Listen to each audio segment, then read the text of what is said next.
ท้ายอย่างที่ทุกคนรู้ว่าเขาบางคนก็แยกย้ายแล้วก็ไม่เจอกันแล้วอะไรมึงนี่ก็วันนี้ใครอยากจะทำอะไรที่นี่หรือว่าทำอะไรกับเพื่อนขอโทษเพื่อนอะไรเพื่อนก็รีบทำซะเพราะว่าเดี๋ยวก็แยกย้ายกันแล้วไม่มีโอกาสได้ทำกันแล้ว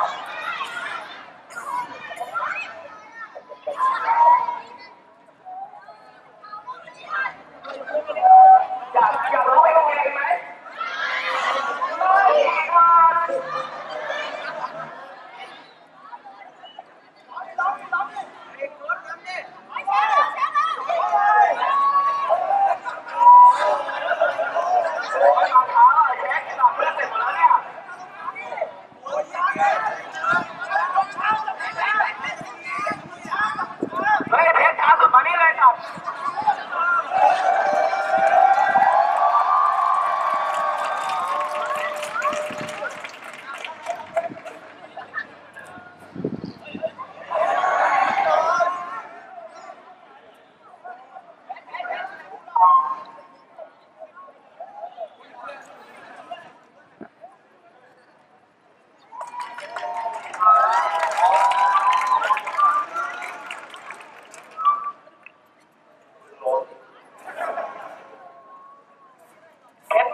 เพื่อนนับร้อยชีวิตตรงนี้ไหมครับขอโทษที่มาสายเข้าใจครับเข้ามาสายเรื่องนะผมเข้าใจครับก็เดี๋ยวเขาจะพูดว่า M to the S M to the S M to the S แล้วก็บูมไงบ้าง M to the S บูม M to the S บูม M to the S บูม M to the S บูมบูมบูมบูม M U บูม M U บูม M U บูมบูมบูม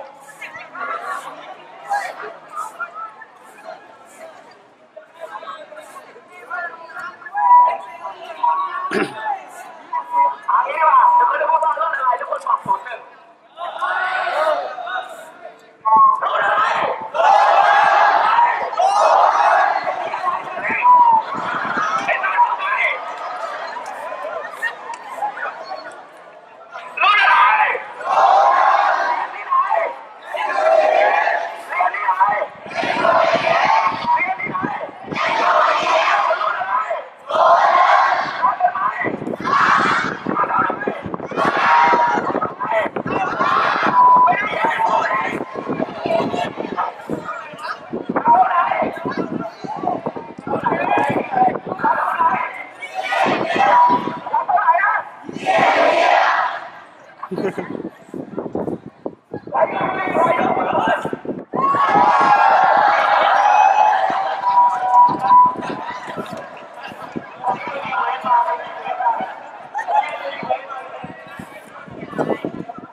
ไม่ได้ร้องกันนานแล้วนะ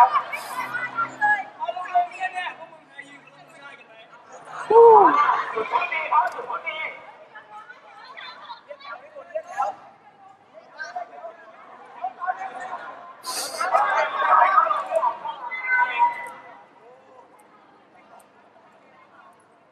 ไม่ครับก็ถือว่าเพลงนี้เป็นครั้งแรกแล้วเพลงที่8ไม่เคยร้องเพลงยากแล้วทั้งหมดเจ้าต้อง You will lose your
แปล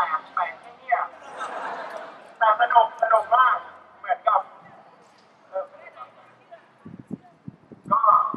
ขอบคุณจริงๆแล้วก็ขอโทษถ้าก็อยากจริงๆก็อยากรู้จักคนใครไม่รู้จักก็หายอยู่เนี่ยก็จริงๆก็ขอบคุณมากขอบคุณทุกคนแล้วก็ขอโทษที่ถ้าเคยไปทำอะไรใครไม่เข้าใจขอโทษจริงๆก็ไม่แต่ว่าก็ขอบคุณทุกคนครับผมก็สนุกไม่รู้จะพูดยังไงเล่นได้แต่รู้ว่ามันคือไม่รู้มันเป็นไงแต่รู้ว่า3 ปีนี้แม่งมันเมาเละด้วยครับก็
คนต่อไปครับประธานที่วันไม่ทำที่อะไรเลยครับเขาทำงานหนักที่สุดครับ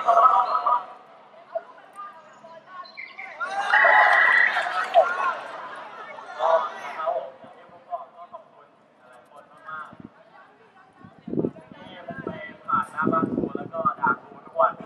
แล้วก็ต้องการหน้าที่นะก็3 ปีแล้วที่เราอยู่ด้วยกันมาแบบเร็วที่อ่ะ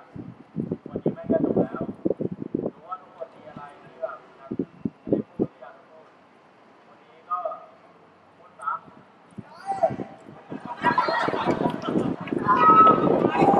พูดคำเดียวพออย่าพูดเยอะเดี๋ยวมันไม่ซึ้งเกียรติไว้พูดตอนพูดจบดีกว่า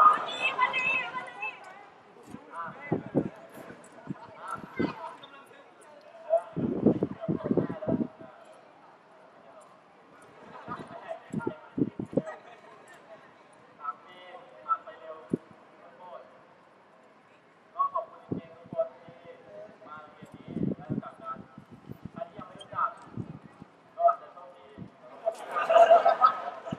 แต่ก็รู้จักกันได้จบไปก็ติดต่อกันบ้างแล้วก็ขอให้รักกันอย่างนี้ไปนานๆขอบคุณมากครับพูดมาอยากหลอกอ่ะก็ที่คุณบอกนะครับ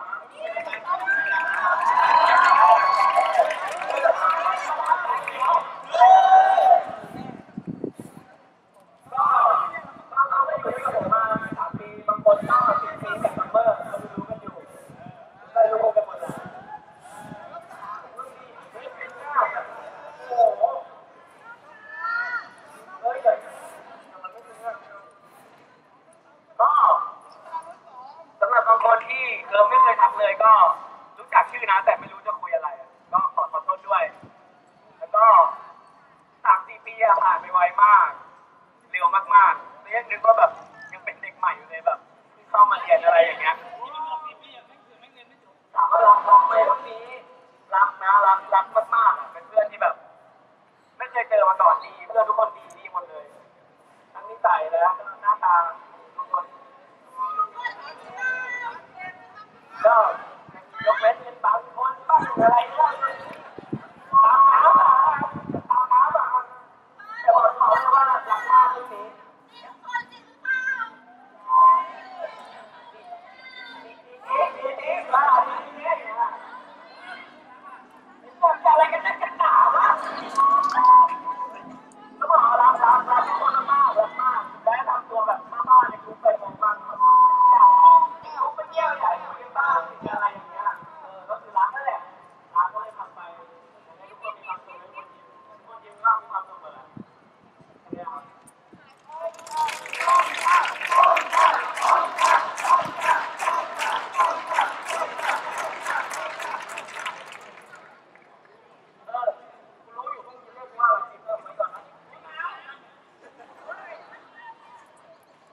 จะมากันนานจะหอวิ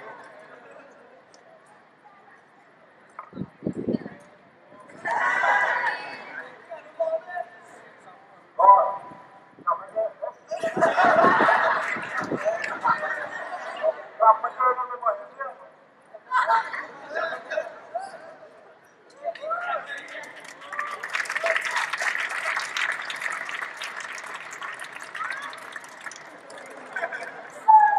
ฝั่งนี้ก็ไม่ได้เจอไหมใส่คู่อะไรเปล่า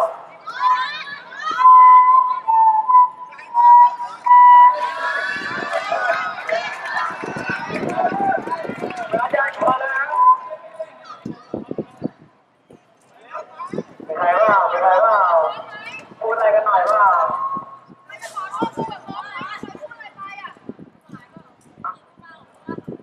อะไรนะมาครับใจมากกับบอลแล้วหอมตบมือให้หน่อยครับก็ขอบคุณเพื่อนๆทุกคนก็ที่นี่โรงเรียนนี้ก็ได้รับทุกอย่างเพื่อนดีศัตรูด้วยศัตรูแต่วันนี้ที่สุดน่าจะไม่มา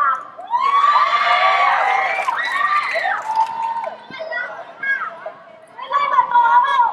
จริงๆอาจจะไม่ใช่ศัตรูแค่อยากให้มายุ่งกันก็พอแล้วไม่มาที่อยู่คนเดียวทุกคนรู้ไงทุกคนรู้ไง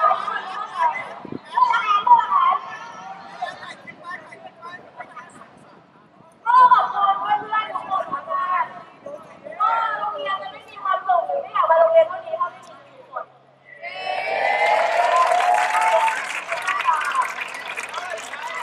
ไดมอนด์ทุกคนเรียกร้องนะไดมอนด์ทุกคนเรียกร้องทุกคนนะครับมาแล้วอย่าร้องเต็มเลย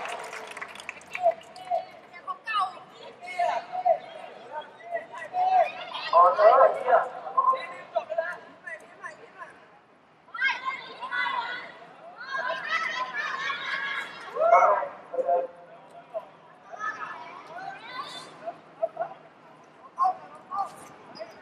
แล้วก็ติดต่อเลยนะพูดไหมครับ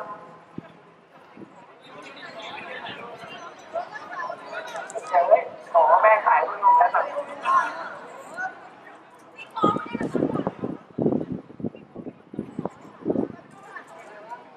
เอฟดีมีอะไรบ้างเอฟดีอำนาจธุรกิจมีอะไรบ้างเอฟดีตอนนี้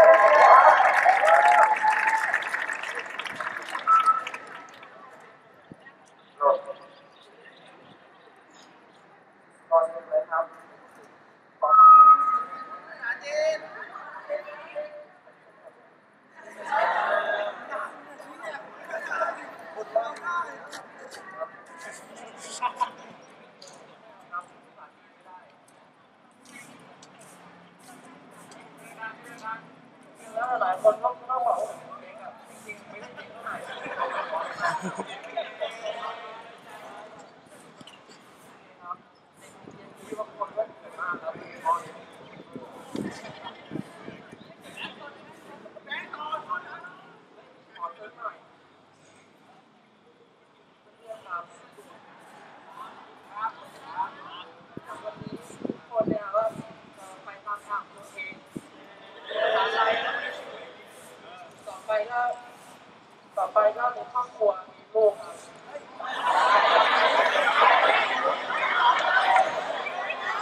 แล้วต่อไปเราก็จะมาเริ่มเป็นครั้งสุดท้ายคิดเมื่อกี้ครับได้ก็ไม่รู้ครับลองดูนะนักเรียนกอดคอกันครับทุกคนครับวิธีการดูของเราก็คือขั้นแรกเด็กผู้หญิงนะครับนักเรียนผู้หญิงจะก้มลงไปพร้อมเสียงกรี๊ดนะครับไหนลองดูครับวิธีการเราจะก้มมองไปแบบนี้นะฮะอย่าให้สองคนมาอย่างเดียวนะครับนี่วิธีการอย่างนี้นะครับลองง่ายๆครับผู้หญิงจะกรี๊ดแล้วก้มลงไปก่อนครับ3 2 1ดูที่ตั้งครับแล้วผู้ชายจะก้มคอตามลงมาว่าแล้วเราก็จะต่อด้วยคำว่าพร้อมกัน F U I D S F U I D S F U I D S ศูนย์หนึ่งแล้วผู้หญิงก็วีดลงไปอีกรอบแล้วผู้ชายก็ปุ๊บจบครับเราจะเรียกมันว่าโอเอสเราจะเรียกว่ามง01นะครับพี่โอ๊ตจะถามว่ามง01พร้อมนักเรียนทุกคนบอกว่าพร้อมเดี๋ยวนี้ขอดังๆเลยครับมง01พร้อม01พร้อม01พร้อม01 3 รอบไปผู้หญิงลงผู้หญิงลง3 2 1ผู้ชายตามเอาขึ้นบ้านดังๆครับแล้วผู้ชายตามลงมาว่าปุ๊บไหนลองดูครับ3 2 1ยังไม่พร้อมครับไม่สามัคคีเลยเอาเลย3 2 1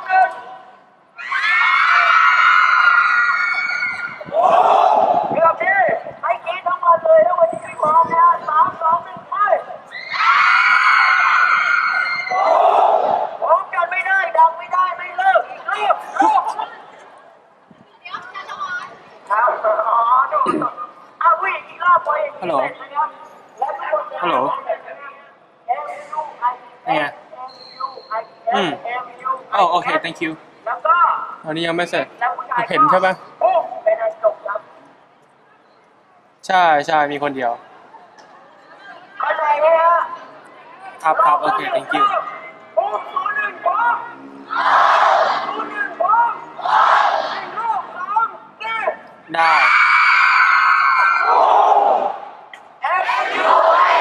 ได้โอเค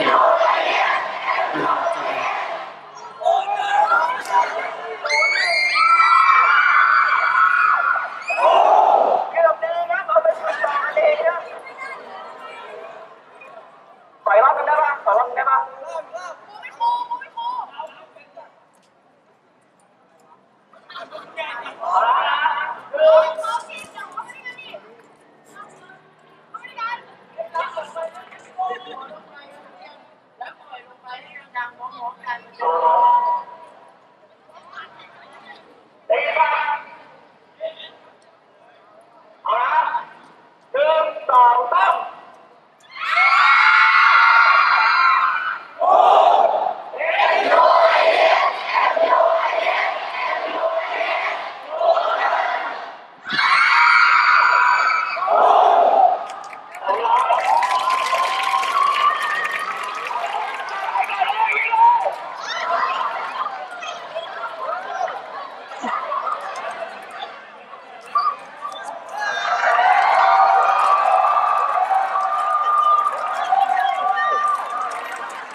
เอ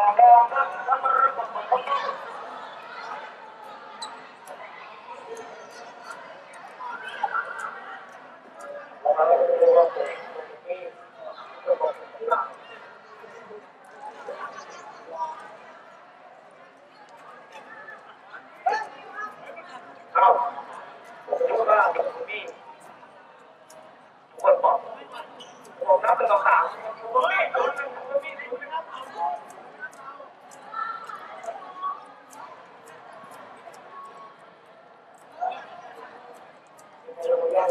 ดูไหมดูไหมสวยนะสวยนะสวยนะ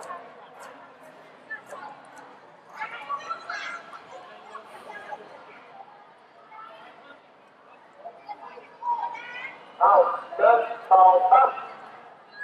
เอาเดิน